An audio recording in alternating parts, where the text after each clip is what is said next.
محترم ناظرین کرام، السلام علیکم ورحمۃ اللہ وبرکاتہ۔ آج ہم پھر لے کر آ گئے ہیں ایک پیارا سا بہترین واقعہ۔ تو آپ لوگوں سے گزارش ہے کہ واقعے کو بغور سنیں اور ویڈیو میں آخر تک بنے رہیں۔ ویڈیو اچھی لگے تو لائک کریں، اور اگر ایسی ویڈیو اور دیکھنا چاہتے ہیں تو ہمارے چینل کو سبسکرائب ضرور کریں۔ چلیے واقعے کو شروع کرتے ہیں۔ بسم اللہ الرحمن الرحیم۔ حضرت ابو ہریرہ رضی اللہ تعالیٰ عنہ کی یہ مشہور حدیث بہت اہم سبق آموز واقعہ پر مشتمل ہے، جو ہمیں ایمان، صدقہ اور حفاظت کے اصولوں کے بارے میں گہری سوچ عطا کرتی ہے۔ واقعے کا پس منظر: یہ واقعہ اس وقت کا ہے جب رسول پاک صلی اللہ تعالیٰ علیہ وسلم نے حضرت ابو ہریرہ رضی اللہ تعالیٰ عنہ کو صدقہ فطر کی نگرانی پر مقرر کیا۔ صدقہ فطر وہ صدقہ ہے جو عید الفطر کے موقع پر غریب اور محتاجوں میں تقسیم کیا جاتا ہے۔ اس وقت صدقہ فطر کا مال اناج کے شکل میں جمع کیا جاتا تھا، اور حضرت ابو ہریرہ رضی اللہ تعالیٰ عنہ کی ذمہ داری تھی کہ وہ اس مال کی حفاظت کرے تاکہ کوئی غیر مستحق شخص اس پر ہاتھ نہ ڈال سکے۔ حضرت ابو ہریرہ رضی اللہ تعالیٰ عنہ اپنی ذمہ داری کو بخوبی نبھانے کے لیے رات بھر حفاظت کرتے اور اس بات کو یقینی بناتے کہ صدقے کا مال صحیح جگہ پہنچے۔ اسی دوران ایک عجیب واقعہ پیش آیا جس نے نہ صرف حضرت ابو ہریرہ رضی اللہ تعالیٰ عنہ بلکہ ہم سب کے لیے بھی سبق چھوڑا۔ پہلی رات: حضرت ابو ہریرہ رضی اللہ تعالیٰ عنہ فرماتے ہیں کہ ایک رات میں صدقے کے مال کی حفاظت کر رہا تھا کہ ایک شخص چپکے سے آیا اور غلے سے بھرا ہوا ہاتھ اٹھانے لگا۔ میں نے فوراً اس شخص کو پکڑ لیا اور کہا، تم کیا کر رہے ہو؟ یہ صدقے کا مال ہے اور میں تمہیں رسول پاک صلی اللہ تعالیٰ علیہ وسلم کے پاس لے کر جاؤں گا تاکہ تمہارے اس عمل کے بارے میں فیصلہ ہو۔ اس شخص نے فوراً گڑ گڑانا شروع کر دیا۔ وہ کہنے لگا، بھائی میں بہت مجبور ہوں، میرے پاس کچھ بھی نہیں ہے، میرے بچے بھوکے ہیں اور میں شدید ضرورت مند ہوں۔ اگر تم مجھے چھوڑ دو گی تو اللہ تمہیں اس کا اجر دے گا۔ حضرت ابو ہریرہ رضی اللہ تعالیٰ عنہ فرماتے ہیں کہ مجھے اس کی حالت پر ترس آ گیا۔ میں نے سوچا کہ شاید یہ واقعی ضرورت مند ہے اور اس کے گھر والے بھوکے ہوں گے۔ میں نے اسے معاف کر دیا اور کہا، ٹھیک ہے جا، لیکن دوبارہ ایسا مت کرنا۔ نبی کریم صلی اللہ تعالیٰ علیہ وسلم کی خبر صبح ہوئی تو رسول پاک صلی اللہ تعالیٰ علیہ وسلم نے حضرت ابو ہریرہ رضی اللہ تعالیٰ عنہ سے پوچھا، ابو ہریرہ تمہارے قیدی کا کیا ہوا؟ حضرت ابو ہریرہ رضی اللہ تعالیٰ عنہ حیران ہو گئی کہ نبی کریم صلی اللہ تعالیٰ علیہ وسلم کو اس واقعے کا علم کیسے ہوا۔ انہوں نے عرض کیا، یا رسول اللہ صلی اللہ تعالیٰ علیہ وسلم، وہ ایک غریب آدمی تھا، اس نے اپنی مجبوری بیان کی اور مجھے اس پر ترس آ گیا، اس لیے میں نے اسے چھوڑ دیا۔ رسول پاک صلی اللہ تعالیٰ علیہ وسلم نے فرمایا، خبردار رہنا، وہ جھوٹ بول رہا تھا، وہ دوبارہ آئے گا۔ حضرت ابو ہریرہ رضی اللہ تعالیٰ عنہ فرماتے ہیں کہ رسول پاک صلی اللہ تعالیٰ علیہ وسلم کی بات سن کر مجھے یقین ہو گیا کہ وہ شخص دوبارہ آئے گا، اس لیے میں نے اگلی رات مسجد ہوشیاری سے نگرانی کرنے کا فیصلہ کیا۔ دوسری رات، اگلی رات وہی شخص دوبارہ آیا، وہ چپکے سے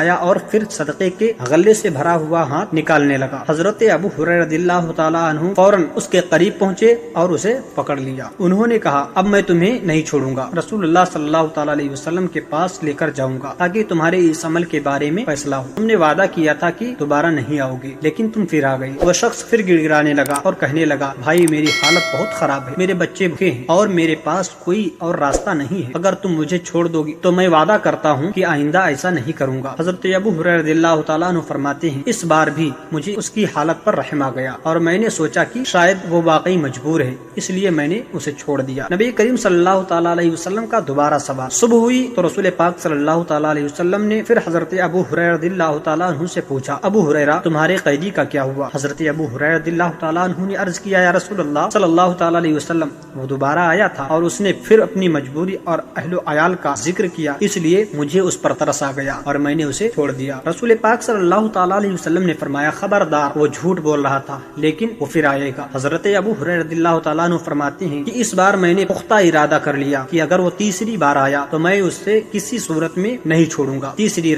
رات حضرت ابو ہریرہ رضی اللہ تعالیٰ عنہ پوری طرح تیار تھے، وہ صدقے کے مال کی حفاظت کے لیے مضبوط کھڑے تھے کہ وہی شخص پھر چپکے سے آ گیا اور غلے سے ہاتھ بھرنے لگا۔ حضرت ابو ہریرہ رضی اللہ تعالیٰ عنہ نے فوراً اسے پکڑ لیا اور کہا، اب کی بار میں تمہیں نہیں چھوڑوں گا، تم نے پہلے بھی وعدہ کیا تھا کہ دوبارہ نہیں آؤ گی، لیکن تم پھر آئے، اب میں تمہیں رسول اللہ صلی اللہ تعالیٰ علیہ وسلم کے پاس لے کر جاؤں گا۔ اس شخص نے کہا، اچھا مجھے چھوڑ دو اور میں تمہیں ایک ایسی بات بتاؤں گا جو تمہارے لیے بہت فائدہ مند ہوگی۔ حضرت ابو ہریرہ رضی اللہ تعالیٰ عنہ نے پوچھا، وہ کیا بات ہے؟ اس نے کہا، جب تم رات کو سونے لگو تو آیت الکرسی پڑھ لیا کرو، اللہ تعالیٰ تمہاری حفاظت کے لیے ایک فرشتہ مقرر کر دے گا اور صبح تک کوئی شیطان تمہارے قریب نہیں آئے گا۔ حضرت ابو ہریرہ رضی اللہ تعالیٰ عنہ فرماتے ہیں کہ مجھے اس کی بات اچھی لگی اور میں نے سوچا کہ یہ علم کی بات ہے، اس لیے میں نے اسے چھوڑ دیا۔ نبی کریم صلی اللہ تعالیٰ علیہ وسلم کی تصدیق۔ صبح ہوئی تو رسول پاک صلی اللہ تعالیٰ علیہ وسلم نے پھر حضرت ابو ہریرہ رضی اللہ تعالیٰ عنہ سے پوچھا، ابو ہریرہ تمہارے قیدی کا کیا ہوا؟ حضرت ابو ہریرہ رضی اللہ اللہ تعالیٰ عنہ نے عرض کیا یا رسول اللہ صلی اللہ تعالیٰ علیہ وسلم، اس نے مجھے آیت الکرسی پڑھنے کی نصیحت کی اور کہا کہ اس سے اللہ تعالیٰ حفاظت کرے گا، اس لیے میں نے اسے چھوڑ دیا۔ رسول پاک صلی اللہ تعالیٰ علیہ وسلم نے فرمایا دھیان سے سنو، وہ جھوٹا تھا لیکن اس بار اس نے سچ کہا۔ پھر رسول اللہ صلی اللہ تعالیٰ علیہ وسلم نے پوچھا کیا تم جانتے ہو کہ 3 راتوں سے تمہارے ساتھ کون تھا؟ حضرت ابو ہریرہ رضی اللہ تعالیٰ عنہ نے عرض کیا یا رسول اللہ صلی اللہ تعالیٰ علیہ وسلم مجھے نہیں معلوم۔ آپ صلی اللہ تعالیٰ علیہ وسلم نے فرمایا وہ شیطان تھا۔ سبق اور نصیحت، اس واقعے سے کئی اہم اسباق ملتے ہیں۔ پہلا تو یہ کہ ایمان کی حفاظت آیت الکرسی کی اہمیت کو اس واقعے نے نمایاں کر دیا۔ یہ آیت نہ صرف حفاظت کا ذریعہ ہے بلکہ ایمان کی پختگی کا بھی